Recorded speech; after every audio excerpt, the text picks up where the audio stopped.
We try to get our students to be able to discern using critical thinking what is the truth of things they find on the internet. And there's so much information, the first impulse might be to believe whatever you read. But of course, we know that's not the case that we should follow.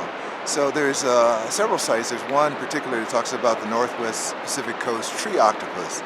And of course, no such thing exists, but the students are invited to go to the website and investigate, and it looks so real. It seems so well done. It must be true. But of course, we point out that it's not, and from there begins a deeper lesson in discernment and critical thinking and parsing information to really get to the truth of things and not just be overwhelmed by the presentation and the image.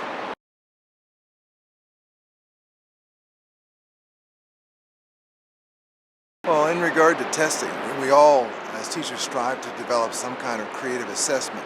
And my good friend Jay McTighe is an educational specialist consultant, comes up with an idea called backwards design, where you basically put assessment first and you build in, or you design from the point of what you want to have occurred, what characteristics and behaviors you want the student to have acquired.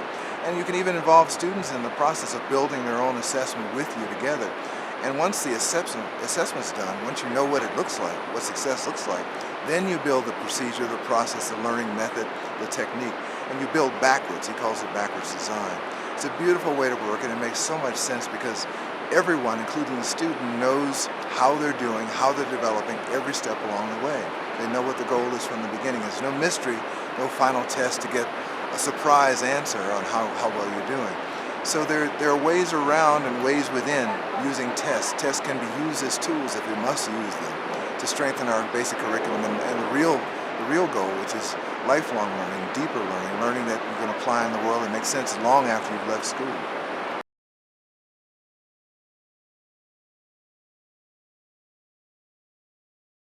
Well, I learned a lot from my visits to Asia, and so in teaching students, I look for the line of least resistance.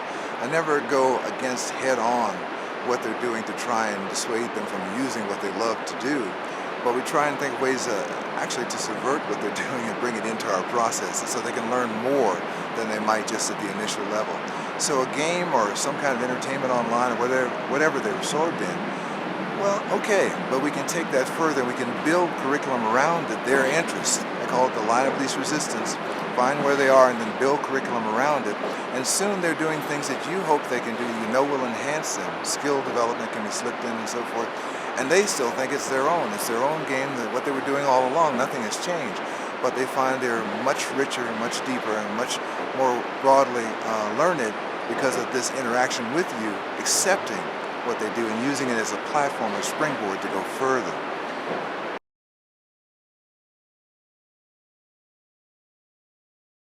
Well, the game itself, we're exploring ways to possibly share the game. There are several teachers coming down from Western Massachusetts this summer to work with me in the World Peace Game Academy at the Darden Business School at the University of Virginia. I'm hosting a 2-week academy with my students playing the game there.